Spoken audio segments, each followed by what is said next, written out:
chama a gente pra um momento novo de caminhar junto com seu povo. É hora de transformar o que não dá mais. Sozinho e isolado ninguém é capaz. Por isso vem, entra na roda com a gente também.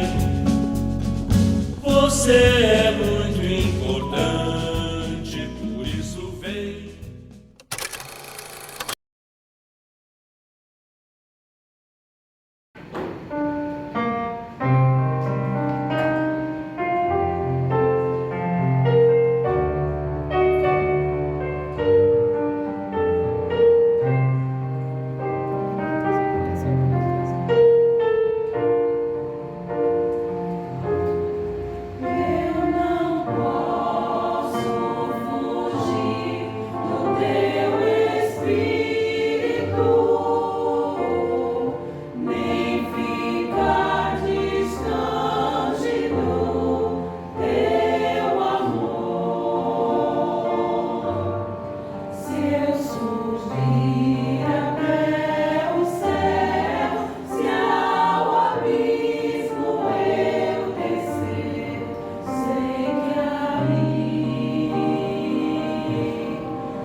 Queridos irmãos e irmãs da Igreja Batista Nazaré, é com alegria que estou com vocês novamente, mesmo que em forma de vídeo. É sempre uma alegria estar com essa comunidade que eu tenho um profundo carinho, respeito e amor. A convite do pastor Luciano, eu vou estar fazendo uma breve reflexão com vocês sobre cristianismo, política e cidadania. E a primeira coisa que eu queria dizer é com relação ao texto bíblico, né, que é tão importante na nossa tradição. A Bíblia é um texto polissêmico. É um texto que você pode ler de muitas maneiras ao longo da nossa vida. E o texto foi escrito ao longo de muitos séculos. Isso quer dizer que o texto não é linear. Então você não pode compreender que o texto bíblico é todo de uma única perspectiva. Ele foi escrito em tempos diferentes, por tradições diferentes, em locais diferentes. E essas diferenças, de um modo ou de outro, são refletidas no texto. Deste modo, o que pode aparentemente ter contradições no texto, então nós vamos encontrar em diversos momentos textos bíblicos que dizem a mesma coisa de maneiras diferentes, ou muitas vezes até de maneiras opostas, né? Então se a gente lá pega 1 Samuel, o último capítulo de 1 Samuel, e o primeiro capítulo de 2 Samuel, você vai ver que tem uma diferença de como o rei morre, né? Então, e uma série, a própria ressurreição de Cristo, a depender do evangelho, vai ter anjos do lado de dentro, anjos do lado de fora, 2 anjos, 3 anjos, quem entra, quem viu, quem recebe a mensagem. Então, o texto, a depender de quem escreveu, ou da época, ou de sua intenção, vai ter diferenças. Isso é natural. E isso não deve ser um problema para nós, porque o mais importante não é o que está escrito, porque a gente não lida com a Bíblia como se fosse um relato jornalístico ou histórico. Na realidade, o texto sagrado é para nós a mensagem da palavra de Deus. E a essência dessa mensagem está e a essência disso está na mensagem, naquilo que Deus quer nos dizer, e não necessariamente no como isso é dito. Como eu disse, pode ter diferenças. Feita essa longa introdução, maior do que eu esperava, vamos para as questões fundamentais. Primeiro, a igreja não deve ser uma instituição político-partidária. É o primeiro ponto.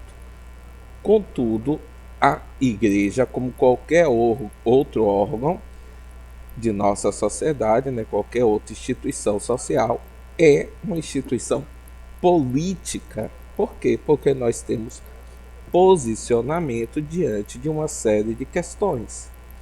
Por exemplo, pela defesa da justiça, da equidade, na luta contra qualquer tipo de opressão, exclusão. Então ela não pode ser simplesmente alheia a tudo que está acontecendo em nossa sociedade, porque, como o texto bíblico nos convida, nós devemos ser sal da terra e luz do mundo. E se o sal não serve para salgar, para nada mais serve. Eu queria começar com vocês com o texto bíblico do livro de Provérbios, capítulo 28, versículo 15, que diz: Como um leão que ruge, ou um urso feroz, é o ímpio que governa um povo necessitado. É interessante porque nós vamos escutar no texto bíblico diversas mensagens que ou dizem que é para a gente obedecer aos governantes, porque toda autoridade foi constituída por Deus e dele demanda todo o poder, isso daí a gente já escutou. Ou diz, como esse texto de Provérbios, né, que quando um ímpio governa, todo o povo, principalmente o povo necessitado, sofre. Como eu disse antes, você, a depender do texto, em que época o texto foi escrito, a gente pode ter as duas coisas. Um outro texto ainda em Provérbios, que eu gosto muito, diz o seguinte: Quando os justos florescem, o povo se alegra. Quando os ímpios governam, o povo geme. De fato, quando nós temos pessoas que não levam em consideração os princípios fundamentais de nossa fé, todo o povo sofre. É aqui onde eu acho que a discussão nossa deveria se deter um pouco mais de tempo. Por quê? Porque você dizer que tem uma pessoa que governa o nosso país, por exemplo, já que a gente está nesse contexto de eleição, e isso de algum modo nos toca de maneira muito direta. Então, se você tem alguém que se candidata a um cargo e se diz cristão, por exemplo, e ao dizer isso, ele se coloca contra pessoas de outras tradições religiosas, do ponto de vista bíblico é muito engraçado, né? Porque se a gente pega lá Mateus 7, né, onde fala da salvação, e se diz assim: muitos me dirão no último dia, Senhor, Senhor, em teu nome não profetizamos, não curamos e não fizemos tantos milagres. E o Senhor dirá a essas pessoas: apartai-vos de mim, malditos, porque não vos conheço, porque eu tive fome e não me deste de comer, tive sede e não me deste de beber, estava nu e preso e não foste me ver. Percebam que o que é fundamental não é como a pessoa se porta. Aliás, o texto bíblico, principalmente os evangelhos, estão cheios disso, né?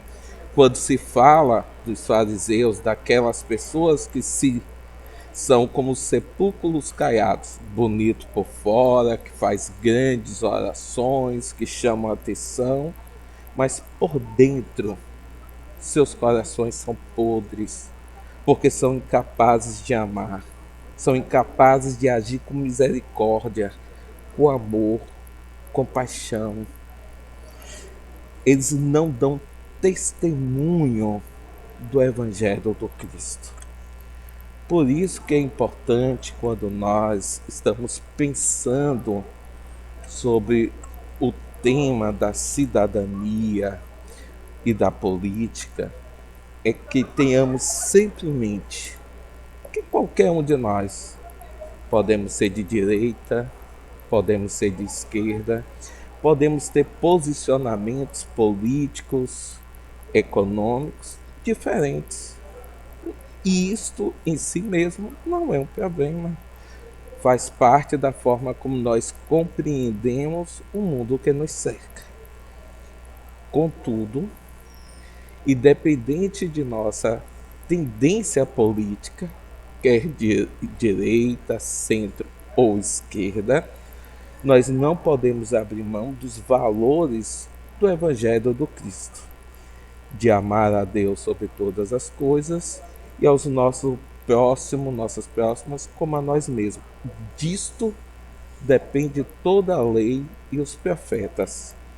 E amar o próximo é estar a serviço dele, é lutar para que todas as pessoas tenham direito à alimentação, à saúde, à educação, é garantir que as pessoas serão respeitadas independente de sua raça, de sua etnia, de sua orientação sexual.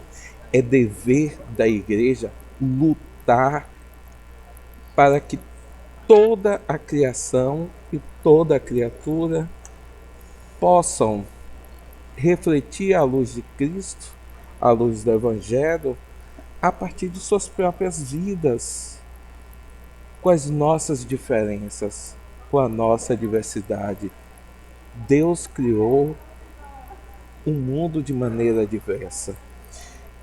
E nós, então, nesta diversidade, nós devemos reconhecer a existência de Deus, mas também devemos reconhecer nesta diversidade que, para que exista e coexista toda a criação, precisamos viver em harmonia, para que possamos dar testemunho do amor e da misericórdia.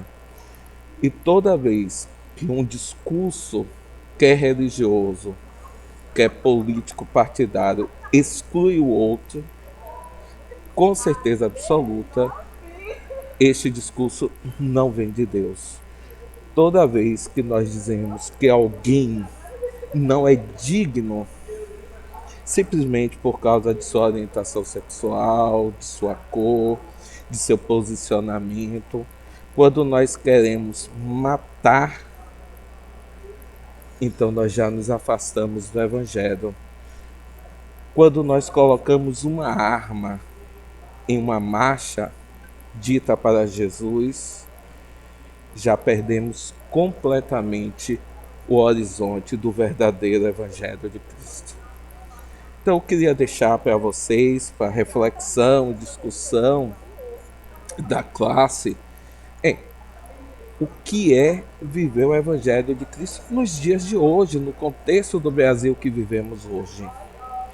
O que é permitir que o Espírito Santo de Deus tome conta de nossas vidas, é que nos deixemos ser transformados por esse Espírito de amor, de misericórdia, de compaixão, esse Espírito que nos convida e desafia a reconhecermos que somos indignos hoje e sempre, mas que pela graça de Deus somos renovados e renovadas, de reconhecer que esse Espírito de Deus nos obriga a sair ao mundo dando testemunho de amor, de equidade, dando testemunho ao mundo da luz do Cristo que transforma, que vai para a casa do publicano, senta com ele à mesa, daquele Cristo que vai até a mulher samaritana no poço e conversa com ela,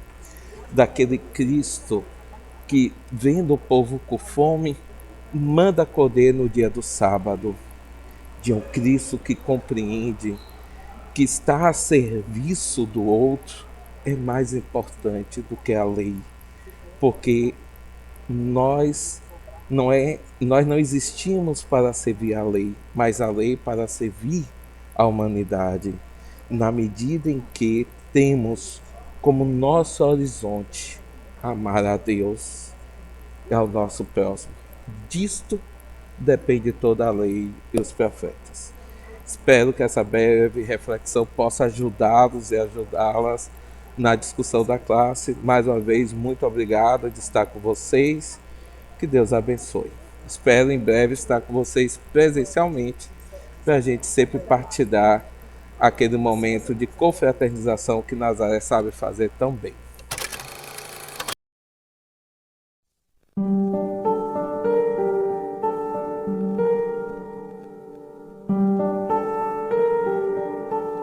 Pai nosso que estás nos céus, ouve nossas orações. Venha a nós o reino teu, Senhor, pois é grande este teu amor, pra melhor te servir e louvores te dar. És a paz do mundo, és o pão da vida que alimenta a multidão. Tu perdoas a quem perdoar, tu recebes a quem te buscar. Não permitas que o mal nos domine, Senhor. Fica aqui conosco. Pai nosso que estás nos céus, ouve nossas orações. Venha a nós o reino teu, Senhor, pois é grande este teu amor, pra melhor te servir e louvores te dar. És a paz do mundo, és o pão da vida que alimenta a multidão. Tu perdoas a quem perdoar, tu recebes a quem te buscar. Não permitas que o mal nos domine, Senhor. Fica aqui conosco. És o pão da vida que alimenta a multidão. Tu perdoas a quem perdoar, tu recebes a quem te buscar. Não permitas que o mal nos domine, Senhor. Fica aqui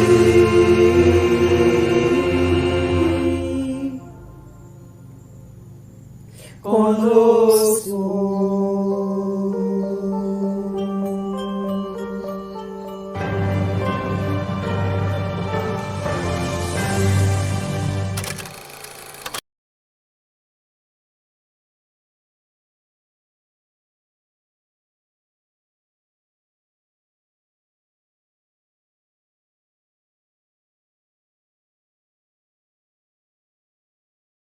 Bom dia, classe Santuário. Bom dia a todas as pessoas que nos assistem. Estou trazendo hoje o já nosso conhecido Paulo Torres para conversar com ele acerca do voto feminino, do direito da mulher de votar e ser votada. Paulo Torres é professor doutor da Universidade Estadual de Feira de Santana. Vamos conversar com ele então um pouco sobre essa questão. É um prazer para mim estar aqui de volta, né, saudando todas as pessoas da Igreja Batista de Nazaré e da classe Santuário. É uma satisfação então poder conversar com vocês sobre o tema já abordado aqui. Paulo, o voto feminino foi conquistado após uma luta de 100 anos. O que a instituição desse direito representa para a sociedade brasileira?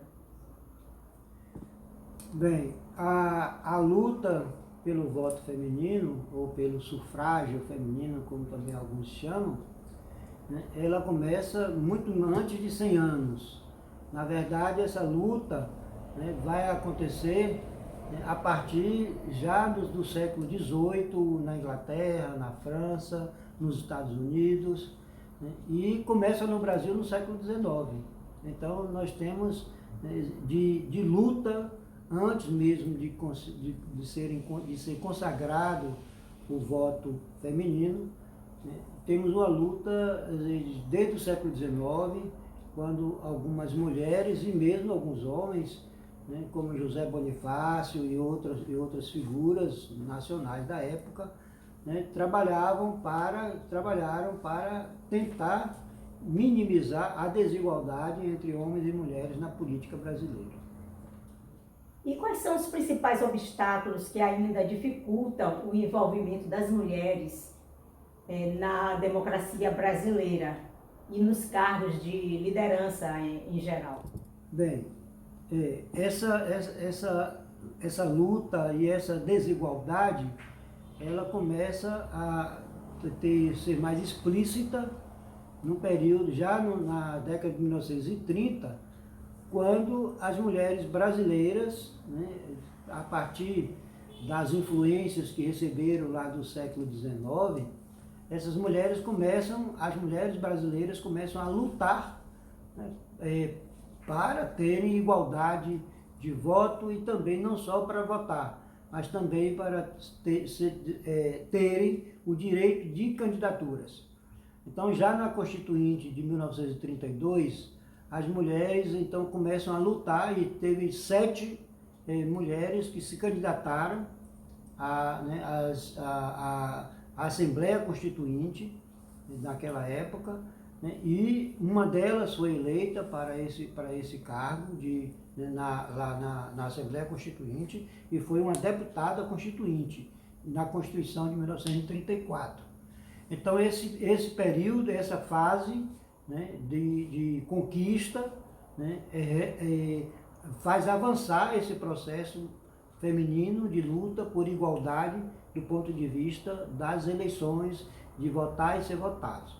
E hoje, né, quando os partidos políticos, né, hoje têm a obrigatoriedade de igualizar, ou pelo menos, né, de colocar um percentual de eleitoras, de candidatas femininas nos seus projetos políticos, nos seus programas políticos e nas candidaturas às eleições, isso é fundamental. Agora, o que é que impede, né, dentro da sua pergunta, o que é que impede que essa igualdade efetivamente se estabeleça, né? O Brasil ainda é um país machista, né? Ainda é um país de muitas desigualdades, e essas desigualdades se apresentam muito em relação também à questão sexual.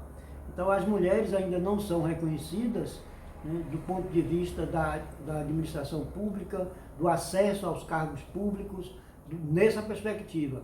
Embora hoje nós tenhamos no judiciário uma grande maioria de juízas e ministras e de desembargadoras, né? Temos promotoras, várias pessoas do sexo feminino desenvolvendo essas atividades. Mas isso rompendo uma barreira machista, patriarcal, né, que atrapalha e que tenta impedir o acesso, né, das mulheres a esses aos órgãos e aos cargos públicos. E hoje, com o governo que está aí, esse impedimento, ou essa tentativa de impedimento, ou esse preconceito, aparece de uma forma muito mais forte, né, na tentativa de impedir mesmo que, né, as mulheres, pelo tratamento que o governo vem dando às mulheres, né, vem tentando a um impedimento ou a tentativa de impedimento do próprio acesso das mulheres a esses órgãos. E aquelas que eventualmente estão no governo, né, não agem efetivamente de nenhuma forma, né, como as mulheres progressistas e de esquerda, né, agem no combate à misoginia, no combate, né, à desigualdade e ao desrespeito ao sexo feminino. É importante ter mais mulheres na política por conta da questão democrática. As mulheres representam 52% do eleitorado. Então é necessário que haja mais mulheres na política. Mulher deve votar em mulher independentemente ou há um perfil, um critério a ser observado? Eu acho que a gente tem um exemplo agora muito interessante, né, da candidata do MDB à presidência da República, né, que onde ela lança um slogan que mulher vota em mulher. Essa candidata votou a vida toda em homens e na primeira oportunidade que ela teve de justificar esse slogan lá atrás, né, ela votou a favor da cassação da presidenta Dilma. Ou seja, né, na primeira oportunidade que ela teve, ela foi contra a única mulher que ascendeu, né, à condição de presidência da República. Então, na verdade, né, mulher vota em mulher, isso é muito bom que aconteça, mas as mulheres, não adianta você votar, né, em mulher só por ser mulher, quando ela tem o mesmo propósito, o mesmo objetivo, né, e está na mesma linha de comportamento e procedimento de qualquer machista, de qualquer pessoa, como o atual presidente, né, candidato à reeleição. Então, na medida que essas pessoas se comportem assim, ou não tenham nenhuma prática política e nenhuma intenção, ou não manifestem, né, nenhum propósito de luta pela igualdade, né, ou pelo combate ao machismo e ao patriarcalismo, não faz sentido nenhum a gente continuar falando que mulher vota em mulher. Mulher vota em mulher, mas essa mulher que vai ser eleita, né, ou que a quem o voto vai ser direcionado, esse voto deve ser direcionado a uma mulher que seja combativa, né, e que respeite todos esses princípios de direitos humanos, de igualdade, né, a favor da diversidade, contra todo tipo de machismo e preconceito. Obrigada, professor Paulo Torres. Nós agradecemos a sua presença aqui conosco e pelas essas informações que nos são repassadas aqui nos nossos saberes. Agradeço mais uma vez a possibilidade de estarmos conversando e quero lembrar as mulheres, né, de Nazaré e de todas que estão nos ouvindo e vendo, que temos exemplos bastante importantes na história da conquista desse voto feminino, como Berta Lutz, Almerinda Gama e a primeira constituinte mulher, né, lá de 1934, que é a Carlota Queiroz, e a própria Berta Lutz, que vai mais tarde também ocupar uma cadeira no Congresso Nacional, ou seja, na Câmara dos Deputados, já em 1946. Então, esses exemplos são importantes para que a gente se lembre agora, né, nas eleições de 2022, né, que há mulheres combativas e ainda hoje, e que essas mulheres precisam ser valorizadas. Muito obrigado e espero voltar aqui em breve. Obrigada.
Louvado seja o infinito e soberano Criador deste nosso Brasil.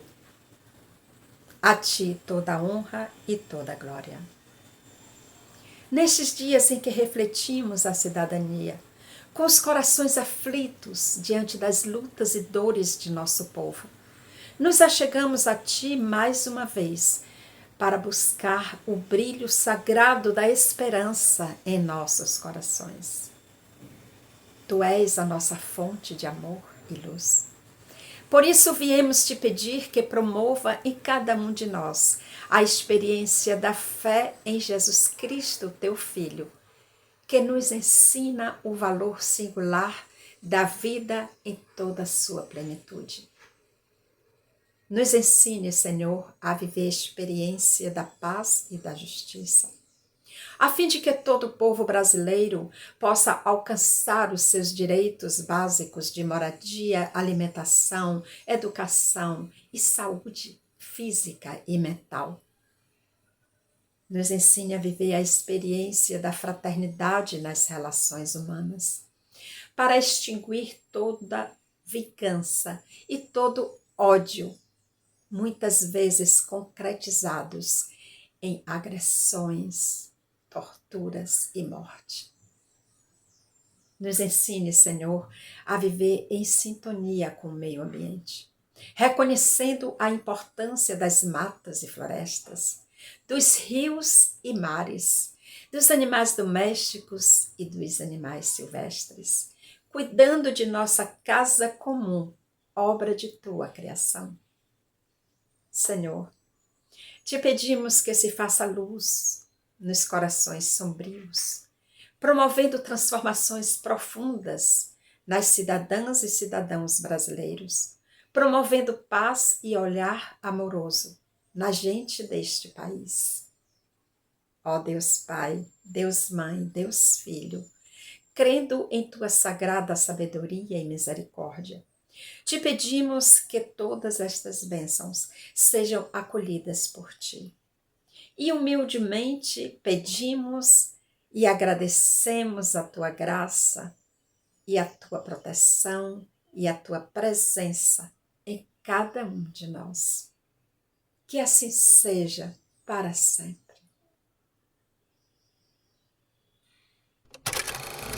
O que não dá mais, sozinho e isolado, ninguém é capaz. Por isso vem, entra na roda com a gente também. Você é muito importante, por isso vem, entra na roda com a gente também. Você